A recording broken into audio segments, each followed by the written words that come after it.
TAFE Radio, your campus, your station, your voice. We are live from South by Southwest Sydney 2025, and we are joined by Thana. Yes. And we're so happy to have you here on TAFE Media. And my name's Sally, and joining us is Kat, my co-host. Hello. Well, first of all, thank you. Welcome, and thank you so much for your time. I expect you're quite busy today. Yep, just had a great session on Dare to Disappoint, and great to be here with you. Dare to disappoint. That's quite. It's quite a topic, isn't it? It is. So, look, we know that you left your very high VP role to focus minorities and in women, or in everybody. Yes. Really. Could you give me one specific moment in your corporate career where you practiced smart dissent, like challenging something broken, disappointing someone important, and also realizing what was at stake, and just being real, like being true to yourself? What can you give us one example of that?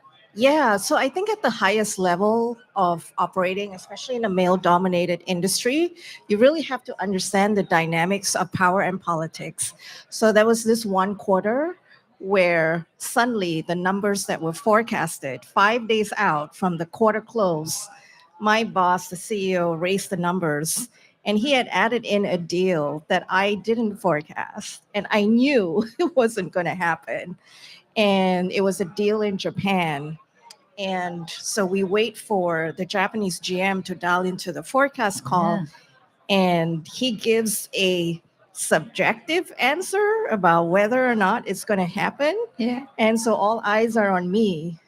And I said, I'm going to find out and come back. And I sent an email the same day saying, this ain't happening. This deal's not going to happen. And so there was a lot of disappointment in that, because my CEO didn't want to lose face. Like everybody globally was waiting for this number to come through. Yeah. And so when he sends out the pre-earnings email, it's written there that this deal did not happen. And obviously it was my fault, right? And in that moment, I had to decide, to play the game or not. I decided that I wasn't going to throw anybody under the bus. And I wrote back this email that had hundreds of people on it and said, yeah, here's the reason it didn't happen, and we're going to close it in the next 10 days, which is the following quarter. Now, my team was so disappointed with me. They were like, why didn't you defend us? Like, it was not our fault. And that's a moment in leadership where you do have to play the politics at the disappointment of your team, but you got to choose which battles to play. You absolutely do, which sort of gives me... So there's a lot of people probably listening, thinking they know they need to disappoint somebody this week, whether it be their boss, their wife, their husband, whoever it is. Like, what do you think is a smart way to start that conversation? Because I think people know they want to do it, but to just start the conversation. So say if they do have a boss and they just don't want to do this, how do you start a conversation when you know that you're going to disappoint? Yes, I think at the cornerstone of any difficult conversation is kindness and respect. So if you can hold those two things to be true, then I think asking what and how questions are always great, because it's a form of negotiation. So how might we move forward on this, considering this is our situation today? Or what might you suggest?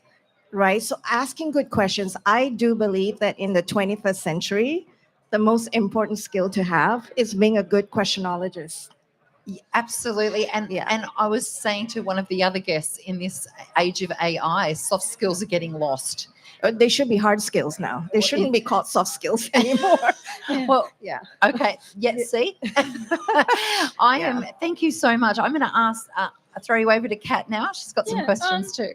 So kind of want to know, how do you build confidence in yourself and your brand day by day if you're going to be in these high level roles? Yeah, two very different questions. Okay. So firstly, confidence is a muscle. I wasn't born with it. In fact, I was a dark-skinned woman that grew up in a country, Malaysia, that likened success and beauty to being lighter skinned. And so I grew up with very little confidence. I had to wear braces when I was a kid. Oh my gosh, my confidence plummeted. And so I didn't really like what I saw in the mirror until I was in my 30s and slowly started building confidence by doing. I think my biggest mistake is that I waited for confidence to happen and then went to do that thing. Yeah. Instead of actually today, I know for sure that when you do it, that's how you get the confidence. And so it's a muscle. So that's confidence. Second, around personal brand, especially. I paid no attention to it when I had the safety net of a paycheck. And then I had to leave the corporate job and I was like, oh my God, like my brand is tied to the company and the industry that I worked for versus UMA. So I started from scratch. And I think for anyone out there who's listening and you haven't done anything yet, the first question to ask yourself is, where is your audience hanging out? And for me, it's LinkedIn.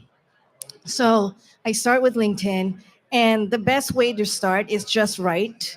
And a lot of women or and underrepresented minorities, or just anyone, they're so afraid of what people will say if they actually put out what they actually thought on LinkedIn. And I always, what's the worst thing that's going to happen? And if anyone was going to pull you down, do you even want to be friends with them anymore? Right? Yeah. So, but you got to get your thoughts out there. So it's 2 years on my journey now. And so now I push out videos and written content. I'm going to write my first book, but just get out there and do it. Very, very, very inspiring words. Thank you so much, Thana. Thank you. Just truly inspirational stuff. We Thank you. are live here from South by Southwest, having lots more conversations and more to come. TAFE Radio. Thank you. Thank you. It was a pleasure.